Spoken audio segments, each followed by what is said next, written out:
পরিকল্পিতভাবে বিটিআরসি ভবন ভেঙেছে। আমরা শান্তি চাই। আমাদের ন্যায্য দাবিগুলো কি? আমাদের ন্যায্য দাবিগুলো হলো, আমরা বাংলাদেশে রিকন্ডিশন গাড়ির মতো ইউজ ফোনের হিউজ একটা বাজার সৃষ্টি হয়েছে। সেই ইউজ ফোনের আমদানি করতে দিতে হবে। আমাদেরকে সহনীয় পর্যায়ে ট্যাক্স, যেটা 61% ছিল, সেটা 43 করা হয়েছে। আমরা চাই এটা 10 থেকে 12%। আমাদের দাবি, বিটিআরসি কর্তৃক সহজ শর্তে আমদানির জন্য যে নীতিমালা আছে, এনওসি সহ যে বাধাগুলো আছে, এগুলো তুলে দিতে হবে। এখন আমাদের প্রধান দাবি কি?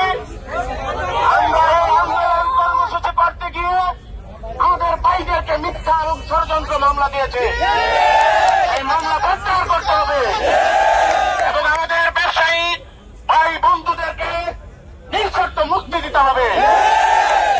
প্রিয় বন্ধুগণ, আমরা চোর ডাকাত নই।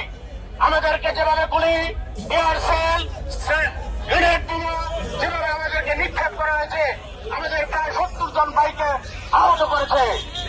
শুধু আহত নয়, আমরা নিহত হতে প্রস্তুত। কারণ এটা আমাদের রুটি রুজির জায়গা। আমাদের ব্যাংক লোন আছে, আমাদের বাসা ভাড়া আছে।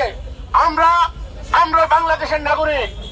বাংলাদেশের 30 থেকে 40 ঊর্ধ্ব সকল ইয়াং জেনারেশন এই ব্যবসাটা করে। এই ব্যবসায়ীদেরকে বেকার করে বাংলাদেশের তরফ সাহেব আপনি থাকতে পারবেন না। আপনারা সতর্ক হন। আমাদের যে আন্দোলন কর্মসূচি চলছে, বাংলাদেশের সকল মোবাইল থেকে শুরু করে মোবাইল সংশ্লিষ্ট সকল দোকানপাট বন্ধ থাকবে এবং পার্কের সামনে আমরা অবস্থান কর্মসূচি, মানববন্ধন কর্মসূচি পালন করব। প্রিয় বন্ধুগণ, আমরা শান্তি চাই, আমরা আমাদের অধিকার চাই।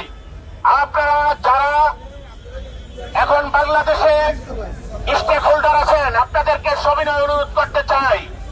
পাশাপাশি প্রধান উপদেষ্টা সাহেব, আপনারা বাংলাদেশের এখন মুরব্বী, আপনার কাছে সবিনয় অনুরোধ, আমরা টেবিলে বসতে চাই, আমরা আলোচনা করতে চাই, আমাদের ন্যায্য দাবি মেনে নেবেন, এই প্রত্যাশায় সকলকে অভিনন্দন জানিয়ে আজকের কর্মসূচি পালন করার জন্য আপনাদের ধন্যবাদ জানিয়ে আমার বক্তব্য শেষ করছি। আসসালামু আলাইকুম।